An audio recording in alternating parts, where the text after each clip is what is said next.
आज हम यूरोप में पुनर्जागरण के विभिन्न कारणों पर प्रकाश डालेंगे।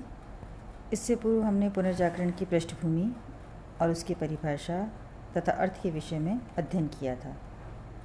तो आइए हम पुनर्जागरण के कारणों को देखते हैं। यहाँ पर ये विशेष बात है कि ये सभी कारण एक ही समय में घटित नहीं हुए थे, बल्कि इनका प्रादुर्भाव अलग अलग समय पर भिन्न भिन्न देशों में शनैः शनैः कई वर्षों में हुआ था। सबसे पहले हम देखते हैं कि पुनर्जागरण के कारण थे, उसकी जो हेडलाइंस है उसके ऊपर हम प्रकाश डाल लेते हैं। सबसे पहले जैसे पहला है कि धर्म युद्धों का प्रभाव, दूसरा है कुस्तुनतुनिया पर तुर्कों का अधिकार, तीसरा कारण था व्यापार का विकास, चौथा कारण हम ले लेते हैं भौगोलिक खोजें, पांचवा जो कारण था वो कागज़ और छापे खाने का आविष्कार था, छठा कारण था वैज्ञानिक प्रवृत्तियाँ और आविष्कार, सातवां कारण लोक भाषाओं का प्रचार और आठवां कारण था मंगोल साम्राज्य से संपर्क। सबसे पहले हम यहाँ पर धर्म युद्धों का प्रभाव लेंगे कि धर्म युद्ध थे, उन्होंने पुनर्जागरण के अंदर क्या भूमिका निभाई थी, उनका कैसे प्रभाव धर्म युद्धों का पड़ा था। 11वीं शताब्दी के अंतिम दशक से लेकर 13वीं शताब्दी के अंत तक यूरोप के अंदर ईसाई धर्म के पवित्र तीर्थ स्थल जेरूसलम को लेकर सेल्जुक तुर्क यानी कि मुसलमान थे, जो नव मुसलमान थे, उनके बीच में जो युद्ध हुए थे, उन युद्धों को धर्म युद्ध या क्रूसेड की संख्या दी गई थी।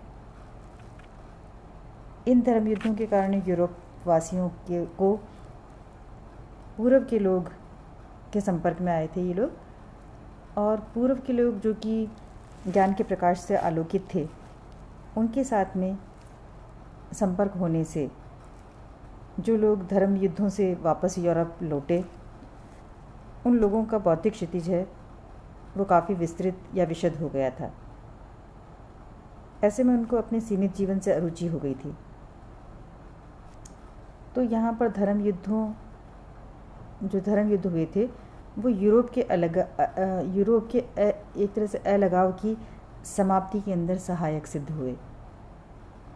अरस्तु के वैज्ञानिक ग्रंथ हैं, अरबी अंक है, बीजगणित, दिग्दर्शक यंत्र, कागज़, ये सारे के सारे पश्चिमी यूरोप के अंदर धर्म युद्धों के माध्यम से ही पहुँचे थे।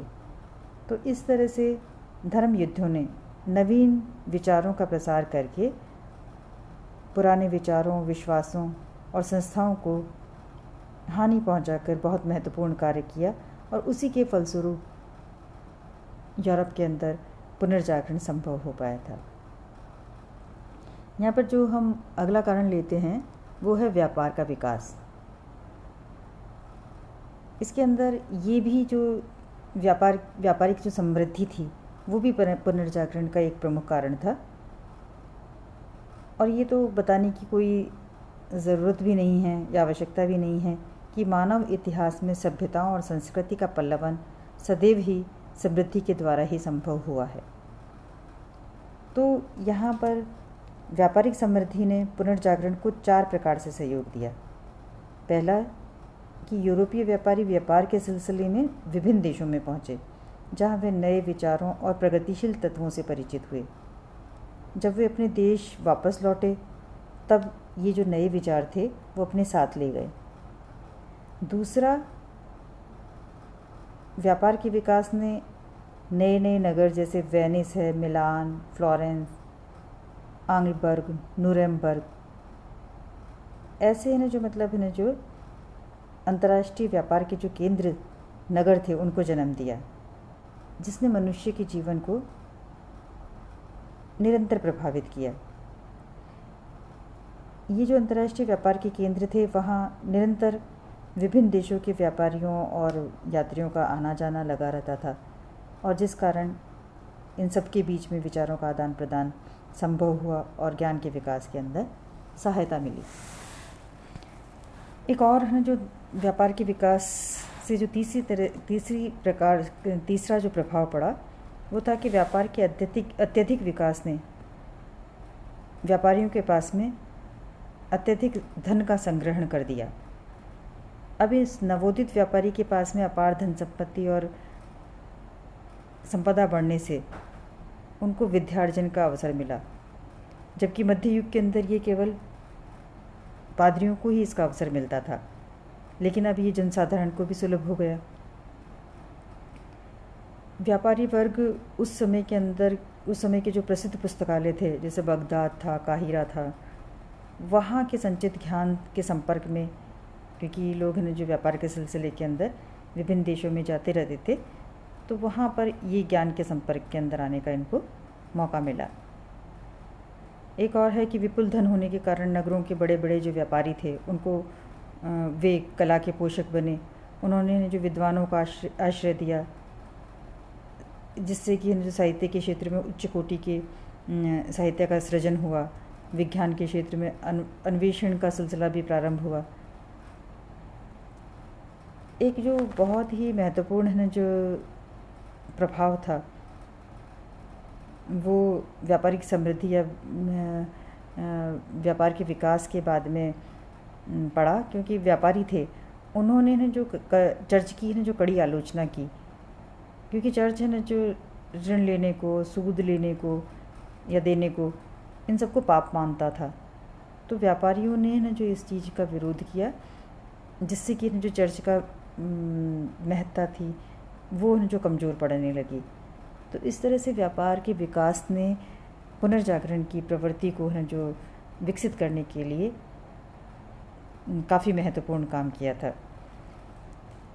तीसरा जो कारण है वो था कुस्तुनतुनिया पर तुर्कों का अधिकार। यहाँ हम देखते हैं कि 1453 ईस्वी के अंदर तुर्कों ने पूर्वी रोमन साम्राज्य की राजधानी कुस्तुनतुनिया पर अधिकार कर लिया था, जिससे पूर्वी रोमन साम्राज्य का सदैव के लिए पतन हो गया। तो यहाँ हमको ये जान लेना ज़रूरी है, ये हम जान लें कि तीसरी शताब्दी में महान रोमन साम्राज्य था वो दो भागों में विभक्त हो गया था। हमने पहले ही देखा था कि प्राचीन यूरोप के अंदर प्रारंभ से लेकर जो 5वीं सदी थी उसके अंदर दो महान सभ्यताएं हुई थी, यूनानी सभ्यता और रोमन सभ्यता। यूनानी जो सभ्यता थी वो प्राचीन थी, उसके बाद में जो सभ्यता आई थी वो रोमन सभ्यता थी। रोमन सभ्यता के बाद में क्या हुआ कि जो तीसरी शताब्दी के अंदर जो ये रोमन साम्राज्य था वो दो भागों के अंदर बट गया था। पश्चिमी रोमन साम्राज्य जिसकी राजधानी रोम थी, यानी कि इटली देश की जो नगर था रोम, वो उनके पश्चिमी रोमन साम्राज्य की राजधानी थी। और पूर्वी रोमन साम्राज्य था जो टर्की के अंदर, उसका जो नगर था कुस्तुनतुनिया, वो पूर्वी रोमन साम्राज्य की राजधानी थी। तो यहाँ पर जब 1453 के अंदर तुर्कों ने पूर्वी कुस्तुनतुनिया पर अधिकार कर लिया, तो यहाँ से तुर्कों के अत्याचार से जो परेशान होकर कई सारे परिणाम हैं जो सामने आए, क्योंकि कुस्तुनतुनिया पर जब तुर्कों का अधिकार हो गया तो यूरोप से पूर्वी देशों को जाने वाले जो स्थल मार्ग थे उस पर अब तुर्कों का अधिकार हो गया। और तुर्क लोग क्योंकि व्यापारियों को लूट लिया करते थे, अतः यूरोप का पूर्वी देशों के साथ में व्यापार बंद हो गया। और यहाँ पे हम देख लें कि यूरोप के अंदर पूर्वी देशों की विलासिता की सामग्री थी और गरम मसाले थे, उनकी ज़बरदस्त मांग थी। इसलिए दक्षिण पश्चिमी यूरोप के लोग किसी व्यापारिक मार्ग, जो नए व्यापारिक मार्ग है और संभवतः जल मार्ग को खोज लेने के लिए, क्योंकि स्थल मार्ग तो जो रुक ही चुका था, जो तुर्क थे वो उन्होंने जो उसको रोक लिया था, तो वो जल मार्ग खोजने के लिए व्यग्र हो उठे। और इसी व्यग्रता की खोज ने अमेरिका की खोज की और भारत और पूर्वी जो द्वीप थे उनके जल मार्ग को ढूंढ निकाला। कुस्तुनतुनिया पर तुर्कों का अधिकार होने का एक दूसरा जो परिणाम और निकला, और वो बहुत ही हम कह सकते हैं कि बहुत ही इम्पॉर्टेंट था, बहुत ही महत्वपूर्ण था कि कुस्तुनतुनिया जो पिछले 200 वर्षों से ज्ञान, दर्शन और कला का महान केंद्र बना हुआ था, जहाँ पर कि विभिन्न देशों के ना जो बड़े बड़े दार्शनिक थे, कलाकार थे, साहित्यकार थे, वो इकट्ठा हुआ करते थे। तो वहाँ पर ना जो तुर्कों का जो नवीन बर्बर तुर्क थे, जिनके लिए ना इस ज्ञान की कोई उपयोगिता थी, ना कोई महत्व था, तो वहाँ पर न जो वो उनकी कोई भी न जो कदर नहीं हो रही थी।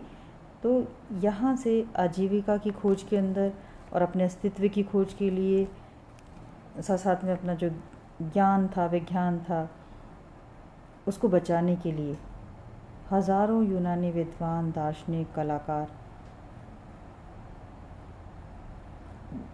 इटली के अंदर, फ्रांस में, जर्मनी और इंग्लैंड आदि देशों में चले गए। ख़ास तौर से ये है जो इन विद्वानों ने और जो दार्शनिकों ने और कलाकारों ने इटली के अंदर जो शरण ली, और जाते जाते वो अपने साथ में प्राचीन रोम और यूनान का ज्ञान, विज्ञान और जो नई चिंतन पद्धति थी वो भी अपने साथ ले गया। अब देखा जाए तो एक अकेला कार्डिनल नाम का एक जो विद्वान था, वो 800 पांडुलिपियों के साथ में इटली पहुंचा था। तो आप देख सकते हैं कि ना जो कितने हैं ना जो मतलब है ना जो सारी पांडुलिपियाँ और ये साहित्य था, वो है ना जो मतलब है ना जो इटली पहुंच गया था, यूरोप के अंदर पहुंच गया था।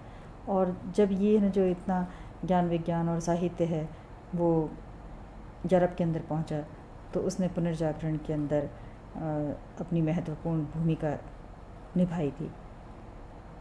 तो आज हमने जो देखा है पुनर्जागरण के जो कारण थे, उसके अंदर हमने 3 कारण आज लिए हैं: धर्म युद्धों का प्रभाव, व्यापार का विकास और कुस्तुनतुनिया पर तुर्कों का अधिकार। अगले जो वीडियो के अंदर हम लोग अन्य जो बचे हुए जो कारण हैं उनको लेंगे। तब तक के लिए घर पर रहें, सुरक्षित रहें, मास्क लगाएं। धन्यवाद।